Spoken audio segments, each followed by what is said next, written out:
모 집사님이 기독교 방송을 통해 들으셨다며 이런 실화를 얘기해 주셨습니다. 신실한 그리스도인 자매가 자신을 따라다니며 결혼하자고 청한 청년의 강권에 못 이겨서 결혼을 하게 됐습니다. 그 청년은 결혼해 주지 않는다면 자살한다고 엄포를 놓기도 했습니다. 그 청년은 예수를 믿지 않는 청년이었습니다. 그런데다가 부모님들은 절에 열심히 다니는 불도들이었습니다. 그런 분위기 속에서는 도저히 교회를 다닐 형편이 아니어서 주께 기도하면서 지극정성으로 시어른들을 섬기기 시작했습니다.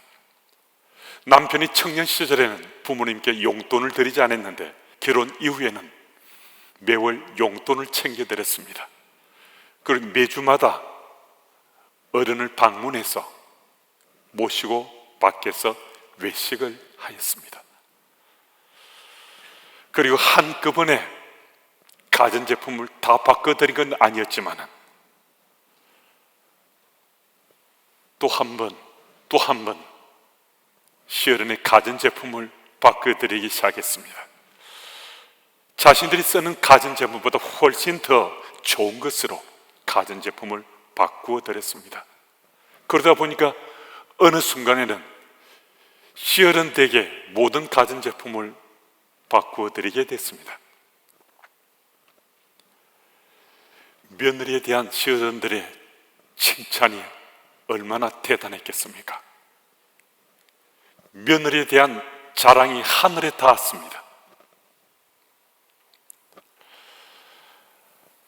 아내가 자기 부모님을 섬기는 모습을 보면서 정말 너무 고맙고 또 그 모습이 사랑스러워서 2년쯤 되었을 때 남편이 아내에게 소원이 뭐냐고, 소원을 말하면 들어주겠노라고 얘기했습니다. 그때 이 자매는 당신이 나와 함께 교회 가는 것이 소원이라고 말해 줬습니다. 아내에게 약속한 거고 또 아내가 사랑스러워서 아내를 따라 교회에 출석하기 시작했습니다. 부모님에게는 말씀드리지 않고 한동안 아내를 따라서 예배에 참석했습니다. 그리고 어느 시점쯤 되었을 때 남편은 부모님들에게 자신이 아내와 함께 예배당에 다니고 있다라고 말씀드렸습니다. 그리고 이제 아버님도 어머님도 절에 다니지 마시고 우리와 함께 예수 믿자고 부탁드렸습니다. 이미 시어른들은 며느리에게 마음을 다 빼앗겼지 않습니까? 기쁜 마음으로 며느리의 원함처럼 또 아들도 예수 믿고 부탁하는 말이어서 어른들도 예배당에 출석하고 예수를 믿게 됐습니다. 이 이야기를 실화로 제게 전해줬습니다. 또 우리에게 잘 알려져 있는 이런 이야기가 있습니다. 한 사가 장수가 있었습니다. 동네 교인들이 숱하게 전도하려고 정말 수고하고 땀 흘렸는데도 난공불락의 고집 때문에 도저히 그분을 전도할 수가 없었습니다. 그랬던 그 사가장수 아주머니가 어느 주일날 말쑥하게 차려입고 예배에 참석한 거예요. 동네 교우들이 깜짝 놀랐습니다. 어떻게 된 일이냐고, 무슨 일이 있었냐고 물었습니다. 그랬더니 이 사가장수가 대답했습니다. 우리 가게에 일주일에 3차례 정도 들리는 신사분이 있는데 그분은 사과를 고를 때 흠이 난 것, 덜 싱싱한 것을 골라서 찾아내어 사갑니다. 그래서 미안해서 사과를 몇 개 정도 더 얹어주려면 괜찮다고, 곧바로 사과를 먹기 때문에 나는 괜찮다고 다른 손님에게 더 싱싱한 것을 드리라고 말하곤 했습니다. 그런데 어느 날 이 신사분이 예수님 한 믿으시겠어요? 교회 가시면 참 좋겠어요 라고 말을 건넸습니다. 이 신사분이 믿는 예수님이라면 참 좋은 분이다, 좋은 분일 것이다 라고 생각이 들어서 그래서 예배에 참석하게 됐노라고 말해줬습니다. 무슨 얘기입니까?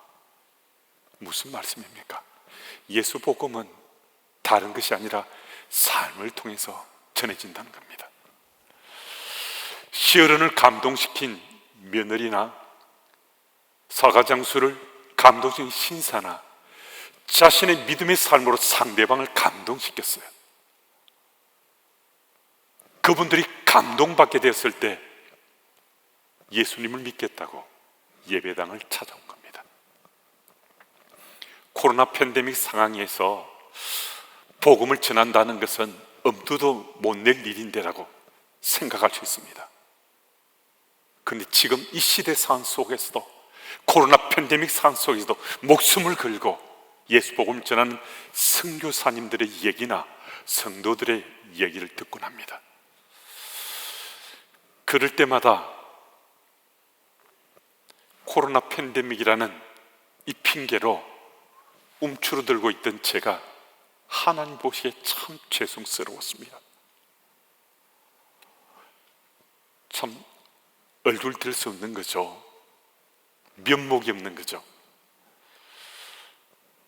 그래서 어떻게 하면 참 좋겠나 생각하는 가운데 다시 복음 전파의 현장에 서고자 하는 마음을 좀 나누고 싶었습니다. 그래서 오늘 본문 이 토픽으로 말씀을 전하게 됐습니다. 전도하기에 가장 힘든 대상이 누굽니까? 누가 가장 우리가 복음을 전하기 어렵습니까? 가장 가까이 있는 사람들, 우리들 너무나 잘 아는 사람들, 가족들이나 친척들에게 예수 복음을 전하는 것이 힘듭니다. 가장 어렵습니다. 그렇지만 그분들에게도 예수 복음은 전해집니다. 어떻게 그것이 가능한가? 오늘 본 말씀은 사마리아 성에 예수 복음이 전해지는 현장을 보여줍니다. 예루살렘에 심각한 박해가 있어서 예루살렘 교회 성도들이 세상 곳곳으로 흩어지게 되었습니다. 사도행전 8장 1절 말씀을 보면 예루살렘 교회는 사도들 외에 다 유대와 사마리아로 흩어졌다라고 말씀하고 있습니다. 이 말씀은 사마리아 도성에 적지 않은 그리스도인들이 삶의 거처를 틀었다라는 것을 말씀해 줍니다. 그런데 오늘 본문을 보면 빌립이 사마리아 성에 도착해서 예수 복음을 전하는데 단 한 사람도 나서지 않습니다. 예수 복음을 가슴에 간직하고 예수 믿으라고 빌립이 외치는데 단 한 사람도 빌립과 동력하며 복음을 전하는 현장에 서지 않습니다. 무슨 일입니까? 왜 이렇게 됐습니까? 전체적인 분위기로 보았을 때 이스라엘 지난 역사 가운데 유대인들은 사마리아인들을 상대하지 않았던 것에 한 가지 원인이 있을 수 있습니다. 북이스라엘은 아수르에 의해서 주전 722년에 망하게 되었는데 아수르의 정복 정책은 자신들이 정복한 그 나라의 백성들을 타 지역으로 이주시킵니다. 또 정복한 다른 나라의 백성들을 또 정복한 또 타 지역으로 이주시킵니다. 그래서 북이스라엘의 유대인들은 다른 나라로 이주를 당했고 또 다른 나라 이방인들이 북이스라엘 지역에 와서 살게 됐습니다. 세월이 좀 지났을 때 그들은 통혼하게 됐습니다. 피가 섞이게 됐습니다. 혼혈족이 되었다는 거죠.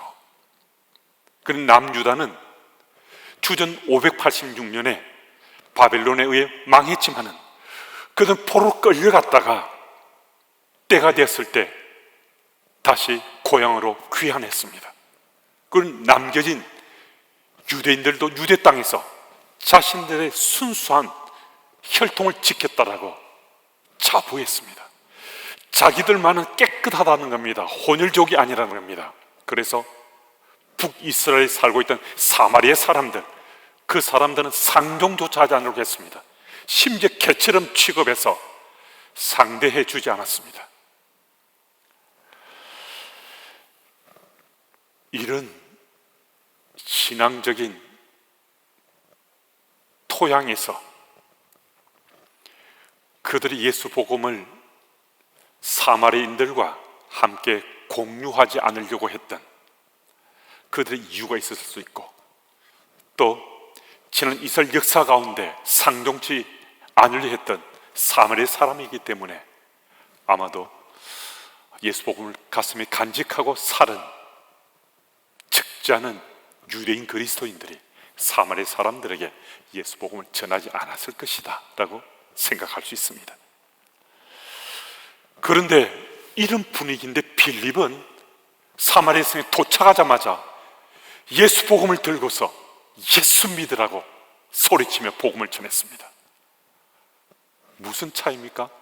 빌립은 왜 이렇게 복음을 전하게 됐습니까? 이건 다른 것 아닙니다. 빌립은 그 누구보다도 그리스도인의 자존감이 강했습니다. 자신은 예수 그리스도 십자가 복음으로 구원받은 그리스도인이 되었다는 겁니다. 자신은 예수님의 십자가 사랑에 빚진 자가 되었다는 겁니다. 천국의 소망 가지고 살고 있다는 겁니다. 그래서 기회만 주어지면 어떤 상황 속에서도 예수 복음을 전하지 않고는 견딜 수 없는 그리스도인의 자존감을 가지고 있었습니다. 그래서 그는 사마리아 성에 도착하자마자 예수 복음을 설파했던 것입니다. 흠불비라는 꿀벌이 있습니다. 이 꿀벌은 날개에 비해서 몸통이 엄청나게 큽니다. 그래서 기체 역학적으로는 도저히 날아다닐 수 없다고 합니다. 그런 구조라고 합니다. 그런데도 이 꿀벌은 잘 날아다닙니다. 과학자들은 그 이유를 흠불비의 자존감 때문이라고 합니다. 흠불비라는 꿀벌은 자신은 꿀벌이라는 분명한 의식을 가지고 꿀벌은 날아다닐 수 있다는 자존감이 있다는 거예요. 그래서 아무리 몸통이 크고 날개 불편해도 아주 자유롭게 잘 날아다닌다는 겁니다. 그만큼 자존감이 중요하다는 거죠. 근데 닭은 충분히 날아다닐 수 있는 큰 날개를 가지고 있는데도 날지 못한다는 겁니다. 왜냐하면 닭은 나는 닭이니까 라고 생각한다는 겁니다. 그런데 닭도 날아다닐 수 있습니다. 날아다닐 때가 있습니다. 개가 쫓아오면 지붕으로 닭은 날아오릅니다. 짧은 시간이지만은 하늘을 비행하기도 합니다. 그런데 쫓던 개가 사라지면 다시 땅에 내려와 걸어다닙니다. 그 이유는 나는 닭이니까라고 생각하기 때문입니다. 여러분, 그리스도인에게도 이 자존감은 정말 중요합니다. 그런데 이 그리스도인의 자존감은 내 속에서 나오는 것 아닙니다. 그리스도인 자존감은 하나님께서 우리에게 주시는 것입니다. 하나님께서 우리에게 자존감을 주신다는 것은 성령께서 우리 속에 역동하시면 이 자리에 함께 우리들은 그리스도인의 자존감을 가지고 살아갈 수 있다는 겁니다. 성령께서 우리에게 그리스도인의 자존감을 주시기 때문입니다. 여러분과 제가 성령의 역사로 우리가 충만해지면 그리스도인의 자존감이 세상 속에 묻어나오게 된다는 겁니다. 전해지게 된다는 겁니다. 그러면 세상 사람들은 우리 그리스도인 자존감을 보고 감동받게 된다는 거예요. 그들이 감동받으면 예수를 믿고 싶은 마음이 생기고 구원받은 그리스도인이 될 수 있다는 겁니다. 여러분, 복음 전파하는 현장에 다시 서고 싶으십니까? 그리스도인의 자존감으로 우리 삶을 채우면 우리 삶을 통해서 복음이 다시 전파될 수 있습니다. 그 현장에 함께 서는 우리 모두가 되어야 하겠습니다. 그리고 9절 10절 말씀을 보면 시몬이라는 자가 마술을 행해서 사마리아 백성들이 그를 추종하게 만듭니다. 그런데 사마리아 백성들이 그를 추종하게 된 까닭이 그가 행한 마술을 보고 놀랐기 때문이라고 말씀하고 있습니다. 그런데 또 13절 말씀을 보면 사마리아 백성들이 빌립을 따라다니는데 이 백성들뿐만 아니라 마술사 시몬도 빌립을 따라다닙니다. 그들이 빌립을 따라다니는 까닭은 그가 행한 표적과 능력을 보고 놀랐기 때문이라고 말씀합니다. 마술은 인류 역사의 오랜 예술의 장르입니다. 그런데 기독교 역사에는 마술은 큰 대적 중의 하나입니다. 마술사의 마술을 보느라면 눈속임일 수도 있지만 때로는 귀신의 역사처럼 느껴질 때도 있습니다. 현존하는 마술사 중 단연 데이비드 카프필드가 가장 우리에게 잘 알려져 있는 마술사입니다. 그는 사람들이 보는 앞에서 제트 비행기를 사라지게 하기도 했습니다. 자위 여신상도 온데간데 없이 사라지게 만들었습니다. 만리장성을 관통하기도 했고요, 나야가라 폭포를 관통하기도 했습니다. 정말 대단한 사람입니다. 마술의 세계는 아는 사람에게는 신기한 일이지만 그 비밀을 모르는 사람은 아주 신기하고 신비하게 여깁니다. 한 가지 분명한 사실은 마술의 비밀을 몰라야 마술이 재미있다는 사실입니다. 오래전에 마술의 요령을 가르쳐주는 TV 프로그램이 있었습니다. 그때 그 마술사는 다른 마술사들에게 비난을 받았을 뿐만 아니라 살해 협박까지 받기도 했습니다. 그만큼 마술의 비밀이 밝혀지면 마술사가 설 자리가 없다는 것입니다. 그러니까 마술은 눈속임이라는 거예요. 우리가 뻔히 알 수 있는데도 동작이나 말에 속아 넘어간다는 겁니다. 이것이 마술의 묘미입니다. 무슨 얘기입니까? 마술은 속이는 것이라는 거죠. 그런데 복음은 진실한 것입니다. 마술에도 사람들은 놀라고 복음에도 사람들은 놀랍니다. 그런데 마술과 복음은 확연하게 구별됩니다. 거짓과 진실함으로 구별됩니다. 세상은 때때로 거짓이 거짓인 줄 모르고 그 거짓으로 사람들이 미혹받습니다. 그리고 거짓을 따라가며 마음이 뺏기기도 합니다. 그래서 거짓을 통해서도 잘 살 수 있다고 생각합니다. 세상을 살아가는데 거짓말하면서도 행사할 수 있다고 생각합니다. 하지만 거짓은 결국 거짓말로 드러나게 되고, 아무리 자기를 합리화하더라도, 거짓을 합리화하더라도 거짓은 그 이상도 그 이하도 아니고 거짓일 뿐입니다. 진실 또한 아무리 감추려 해도 진실입니다. 진실이 때때로 사람들의 오해를 살 수 있습니다. 하지만 진실은 반드시 진실로 드러나게 되어 있습니다. 그래서 결국 진실한 나의 삶이 다른 이들을 감동시킵니다. 예수 복음을 전한 우리들은 진실함으로 살 수 있어야 됩니다. 우리 삶을 통해서 사람들이 감동받으면 예수 복음이 전해지는 거거든요. 우리가 진실하지 못하면서 진실한 척 포장하고 그런 척 살아갈 수 있습니다. 하지만 아무리 꾸미더라도 오래지 않아서 진실지 못한 것은 드러나게 되어 있습니다. 그래서 우리는 예수 복음을 가슴에 품고서 진실한 삶을 살아야 됩니다. 우리 진실한 삶을 살면 분명히 주변 사람은 감동받게 되어 있습니다. 감동받으면요, 내가 외치지 않더라도 소리치지 않더라도 예수 복음은 전해지게 되어 있습니다. 여러분, 세상에 일어나는 많은 일들이 거짓과 타협하도록 우리 부추깁니다. 그래서 고민되고 갈등되기도 합니다. 하지만 우린 주의 능력을 믿는 겁니다. 여호와 하나님은 살아서 역사하시는 하나님이시라는 이 사실을 믿으면 우리는 거짓이 아니라 진실을 마음에 담고서 하나님 나라 백성으로 살아갈 수 있습니다. 이 삶은 세상 사람들에게 도전을 주고 감동받게 할 수 있습니다.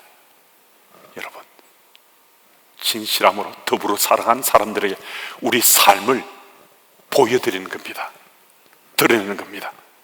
그래야면 우리는 세상 사람들이 예수께로 돌아오도록 하는 그런 통로로 쓰임받을 수 있습니다. 또 사도행전 8장 12절 말씀입니다. 빌립이 하나님의 나라와 및 예수 그리스도 이름에 관하여 전도함을 그들이 믿고 남녀가 다 세례를 받으니, 복음 증거의 핵심은 하나님 나라와 예수 그리스도의 이름입니다. 아무리 시대가 변하고 어떤 환경에도 변하지 않는 예수 복음의 주제는, 복음 증거의 핵심 내용은 하나님 나라요 예수 그리스도의 이름입니다. 예수 그리스도 이름은 사도행전의 핵심 주제입니다. 사도행전을 관통하는 핵심 메시지가 예수님의 죽으심과 부활하심입니다. 예수 이름에는 구원의 능력이 있습니다. 사도행전 2장 21절 말씀은 누구든지 주의 이름을 부르면 구원을 받으리라 라고 말씀합니다. 예수 이름에 구원이 있습니다. 예수 이름에는 구원의 능력이 있습니다. 예수 그리스도 이름 외에 복음 전개에 다른 주제가 없습니다. 하나님 나라는 예수 이름으로 더 펼쳐지고 확산되고 전해지게 되었습니다. 사도행전 4장 12절 말씀을 우리 함께 읽습니다. 다른 이로서는 구원을 받을 수 없나니 천하 사람 중에 구원을 받을 만한 다른 이름을 우리의 주신 일이 없음이라 하였더라.